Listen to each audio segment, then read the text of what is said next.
Assalamualaikum warahmatullahi wabarakatuh. Kenalkan, nama saya Silatul Arifah. Di sini saya akan mempresentasikan matkul Sistem Informasi Manajemen. Di sini saya akan menjelaskan pengertian tentang sistem informasi produksi. Pengertian sistem informasi produksi adalah kumpulan komponen yang saling berkaitan meliputi manusia, perangkat keras, perangkat lunak, dan data dan prosedur yang berfungsi mengumpulkan, mengolah, menyimpan, dan menyajikan data menjadi informasi yang berguna untuk mendukung pengambilan keputusan, pengendalian, dan operasional dalam suatu organisasi. Tujuan sistem informasi produksi yang pertama yaitu mendukung perencanaan produksi agar sesuai dengan kebutuhan dan permintaan pasar, dan juga mengendalikan proses produksi supaya berjalan efektif dan efisien, dan juga mengoptimalkan penggunaan sumber daya seperti bahan baku, tenaga kerja, mesin, dan waktu, dan juga untuk mengurangi biaya produksi dengan meminimalkan pemborosan dan kesalahan, juga untuk meningkatkan kualitas produk melalui pemantauan proses secara berkelanjutan, juga untuk menyediakan informasi yang cepat dan akurat untuk pengambilan keputusan manajemen, yang terakhir yaitu untuk mengelola persediaan dengan baik agar tidak terjadi kesalahan atau kekurangan stok. Jenis-jenis sistem informasi produksi ada 6. Yang pertama yaitu sistem perencanaan produksi, yang kedua yaitu sistem pengendalian produksi, yang ketiga yaitu sistem manajemen persediaan, yang keempat yaitu sistem penjadwalan produksi, yang kelima yaitu sistem pengendalian kualitas, yang keenam yaitu sistem pemeliharaan mesin. Yang pertama yaitu sistem perencanaan produksi.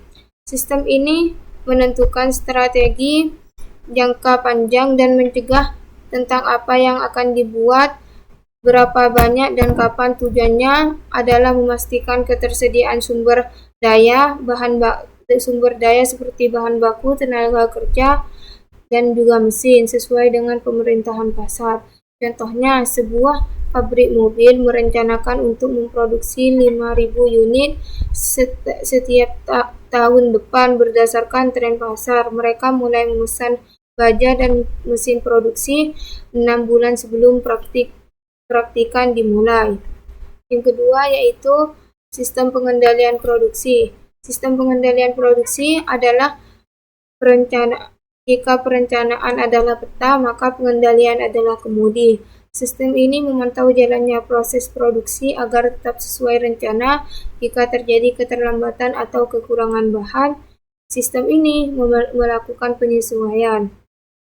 Contohnya seperti di tengah proses produksi mesin cat mengalami kerusakan, tim pengendalian produksi segera mengalihkan urutan kerja ke sisi lain agar target harian tetap tercapai. Yang ketiga yaitu sistem manajemen persediaan. Sistem ini adalah payung besar yang mencakup koordinasi seluruh faktor produksi, money, machine, method, dan material. Tujuannya adalah untuk mengubah input menjadi output secara efektif dan efisien. Contohnya seperti seorang manajer produksi di pabrik garmen mengatur shift kerja karyawan, mengawasi penggunaan anggaran operasional, dan memastikan metode jahit yang digunakan adalah yang paling cepat namun hemat benang. Yang keempat yaitu sistem penjadwalan produksi. Sistem ini lebih mendetail dibandingkan perencanaan. Penjadwalan menetapkan urutan pengerjaan tugas secara spesifik pada mesin tertentu dan jam tertentu. Siapa mengerjakan apa dan kapan. Contohnya seperti di sebuah pencetakan mesin A dijadwalkan mencetak buku sekolah dari jam 8 sampai jam 12. Kemudian lanjut mencetak brosur dari jam 13 sampai jam 17. Yang kelima yaitu sistem pengendalian kualitas, yang mana sistem ini memastikan produk akhir memenuhi standar yang telah ditetapkan. Ini melibatkan inspeksi, pengujian, dan tindakan koreksi jika ditemukan cacat. Contohnya di pabrik minuman kaleng. Setiap 100 kaleng yang lewat di ban berjalan diambil 1 sampai untuk dicek kadar gulanya dan kerapatan segelnya. Jika bocor, 1 lot produksi akan diperiksa ulang. Yang terakhir yaitu sistem pemeliharaan mesin.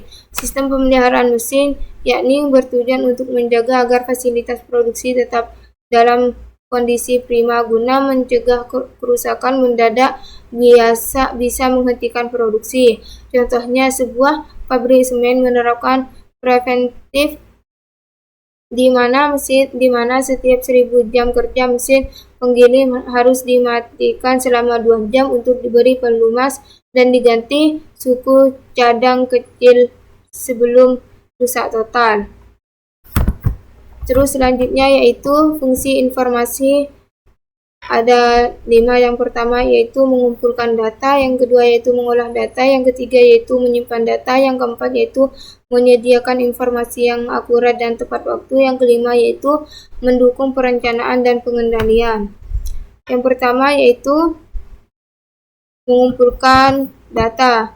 Mengumpulkan data yaitu proses menangkap atau mengumpulkan fakta-fakta mentah dari berbagai sumber, yakni mengambil data mentah menjadi mentah baik secara manual maupun otomatis, seperti menggunakan sensor atau barcode untuk dimasukkan ke dalam sistem. Contohnya, seorang kasir di minimarket memindai scanning kode QR atau barcode pada kemasan sabun saat kalian membayar di kasir. Yang kedua yaitu mengolah data. Mengolah data yaitu proses data mentah menjadi bentuk yang lebih berarti melalui perhitungan atau pengelompokan. Contohnya yaitu seperti sistem komputer kasir secara otomatis menghitung total belanjaan mereka, menambahkan pajak BPN, dan mengurangi jumlah stok sabun di gudang secara otomatis. Yang ketiga yaitu menyimpan data, yakni menyimpan data ke dalam media penyimpanan komputer agar dapat digunakan kembali di masa mendatang, yakni menjaga agar data aman dan tersusun rapi dalam sebuah database. Contohnya seperti riwayat belanja kalian disimpan dalam server perusahaan sehingga besok atau lusa perusahaan bisa mengecek kembali berapa total penjualan harian mereka. Yang keempat yaitu menyediakan informasi yang akurat dan tepat waktu, yakni menyajikan hasil pengolahan data kepada penggunaan dalam bentuk laporan atau tampilan yang mudah dimengerti, yakni informasi dikirimkan kepada orang yang tepat pada saat dibutuhkan untuk membantu pengambilan keputusan. Contohnya seperti manajer toko menerima laporan mingguan setiap hari Senin pagi yang menunjukkan barang apa yang paling laris dan barang apa yang stoknya hampir habis. Yang kelima yaitu mendukung perencanaan dan pengendalian, yakni menggunakan informasi yang ada untuk membantu manajemen membuat strategi ke depan dan memantau operasional, yakni memastikan organisasi berjalan sesuai jalur dan membantu pimpinan menentukan langkah selanjutnya. Contohnya seperti berdasarkan data penjualan yang akurat, pemilik toko memutuskan untuk merencanakan promo beli 1 gratis 1 pada bulan depan untuk menghabiskan stok barang yang kurang laku. Terus yaitu komponen sistem informasi. Komponen sistem informasi di sini ada 6. Yang pertama yaitu input, yang kedua yaitu proses, yang ketiga yaitu output, yang keempat yaitu teknologi, yang kelima yaitu sumber daya manusia, yang keenam yaitu basis data. Input adalah tahap memasuki data mentah ke dalam sistem. Contohnya, seorang mahasiswa mengisi formulir pendaftaran mata kuliah di sistem informasi akademik kampus secara daring. Yang kedua yaitu proses, yakni mengolah data mentah menggunakan prosedur atau rumus tertentu. Contohnya, sistem menghitung sisa kuota bangku kelas setelah mahasiswa mengklik tombol daftar. Yang ketiga yaitu output, hasil dari pengolahan data yang disajikan kepada pengguna. Contohnya seperti terbitnya kartu rencana studi atau KRS yang berisi daftar mata kuliah yang akan diambil. Yang keempat yaitu teknologi perangkat keras atau hardware, dan perangkat lunak software yang digunakan untuk menjalankan sistem. Contohnya seperti penggunaan komputer, server, jaringan internet, dan aplikasi web pragma seperti Chrome. Yang kelima yaitu sumber daya manusia, yakni orang-orang yang terlibat dalam mengoperasikan atau menggunakan sistem. Contohnya seperti administrator sistem yang mengelola server dan mahasiswa sebagai pengguna akhir. Yang keenam yaitu basis data, yakni kumpulan data yang tersimpan secara terstruktur di dalam sistem. Contohnya seperti kumpulan data mahasiswa, jadwal dosen, dan nilai tersimpan rapi di dalam server universitas. Terus selanjutnya yaitu contoh penerapan sistem informasi. Ada 5. Yang pertama yaitu industri manufaktur, yang kedua yaitu industri garmen, yang ketiga yaitu industri makanan dan minuman, yang keempat yaitu industri perusahaan, yang kelima industri farmasi. Yang pertama yaitu industri manufaktur, yakni sistem yang digunakan untuk mengelola perencanaan produksi guna menentukan jumlah barang yang harus dibuat berdasarkan permintaan pasar, dan juga membantu dalam pengawasan produksi agar setiap tahap manufaktur berjalan sesuai standar kualitas yang ditetapkan. Yang kedua yaitu industri garmen, yakni digunakan untuk mengelola persediaan bahan baku, kain, dan benang agar tidak terjadi penumpukan atau kekurangan stok, dan juga membantu dalam persiapan produksi seperti pengatur jadwal kerja untuk menjahit pesanan sesuai dengan tanggal dan waktunya. Yang ketiga yaitu industri makanan dan minuman, yakni berfungsi dalam evaluasi produksi untuk memantau efisiensi penggunaan bahan baku pangan dan meminimalkan limbah, yakni membantu menyediakan informasi yang akurat mengenai masa kadaluarsa produksi secara tepat waktu.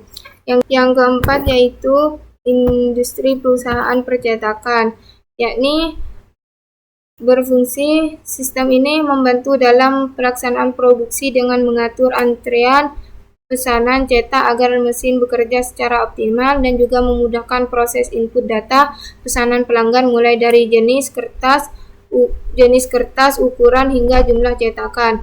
Yang terakhir yaitu industri farmasi, sangat penting dalam pengawasan produksi yang ketat untuk memastikan setiap obat dibuat sesuai dengan formula medis yang tepat. Terus selanjutnya yaitu tantangan sistem informasi. Tantangan sistem informasi ada 6. Yang pertama yaitu biaya implementasi yang tinggi. Yang kedua yaitu kesiapan sumber daya manusia. Yang ketiga yaitu resistensi terhadap perubahan. Yang keempat yaitu integrasi data dan sistem. Yang kelima yaitu keamanan data. Yang keenam yaitu pemeliharaan sistem. Yang pertama yaitu biaya implementasi yang tinggi. Biaya implementasi yang tinggi. Membangun sistem informasi memerlukan investasi besar untuk pengadaan perangkat keras, lisensi perangkat lunak, hingga infrastruktur jaringan. Contohnya, sebuah perusahaan manufaktur harus mengeluarkan dana miliaran rupiah untuk membeli server baru dan lisensi software dan lain sebagainya. Yang kedua yaitu kesiapan sumber daya manusia. Kesiapan sumber daya manusia yaitu keberhasilan sistem sangat bergantung pada kemampuan orang yang mengoperasikannya. Tanpa keahlian teknis yang cukup, sistem tidak akan berjalan optimal. Contohnya seperti industri garmen yang baru beralih ke sistem digital, perlu memberikan pelatihan intensif kepada staf gudang agar mereka bisa menggunakan pemindai barcode dengan benar. Yang ketiga yaitu resistensi terhadap perubahan. Resistensi terhadap perubahan yakni adanya penolakan dari karyawan atau manajemen yang sudah merasa nyaman dengan cara kerja lama manual dan takut tidak bisa beradaptasi dengan lingkungan baru. Contohnya seperti karyawan di perusahaan pencetakan merasa enggan menggunakan sistem input pesanan digital karena menganggap mencatat di buku besar lebih sederhana dan cepat. Selanjutnya yaitu integrasi data. Integrasi data yaitu tantangan dalam menghubungkan berbagai database yang berbeda agar dapat saling berkomunikasi dan bertukar informasi tanpa error. Contohnya yaitu rumah sakit sering kesulitan mengintegrasikan data pasien dari bagian pendaftaran dengan data di laboratorium karena format database yang digunakan berbeda. Pemeliharaan sistem, yakni sistem informasi memerlukan perawatan berkala, pembaruan, update, dan perbaikan jika terjadi kerusakan teknis agar terus berfungsi dengan baik. Contohnya, perusahaan makanan dan minuman harus secara rutin memperbarui perangkat lunak untuk memastikan fitur pelacakan tanggal kadaluarsa. Terus, selanjutnya yaitu proses sistem informasi produksi. Yang pertama yaitu perencanaan produksi. Perencanaan produksi yakni menentukan target dan jenis produk yang akan dibuat. Contohnya, pabrik garmen merencanakan produksi 2000 kemeja untuk stok hari raya. Yang kedua yaitu persiapan produksi. Persiapan produksi yakni menyiapkan bahan baku dan jadwal kerja. Contohnya seperti menyiapkan gulungan kain dan menugaskan penjahit pada shift pagi. Yang ketiga yaitu pelaksanaan produksi. Pelaksanaan produksi yaitu proses pengerjaan barang secara fisik. Contohnya seperti mesin jahit mulai beroperasi menyatukan potongan kain menjadi kemeja. Yang keempat yaitu pengawasan produksi, yakni memantau kualitas agar sesuai standar. Contohnya seperti memeriksa jahitan kemeja untuk memastikan tidak ada yang lepas. Yang kelima yaitu evaluasi produksi, yakni menilai hasil akhir untuk perbaikan ke depan. Contohnya menghitung berapa banyak bahan sisa yang terbuang selama produksi. Terus selanjutnya yakni kesimpulan dari penjelasan di atas tentang sistem informasi produksi, yakni bisa membantu perusahaan mengelola dan mengolah data produksi menjadi informasi yang berguna. Sistem ini membuat proses produksi lebih terencana, efisien, dan terkontrol sehingga biaya dapat ditekan dan kualitas produk meningkat. Cukup sekian presentasi dari saya, kurang lebihnya mohon maaf. Wassalamualaikum warahmatullahi wabarakatuh.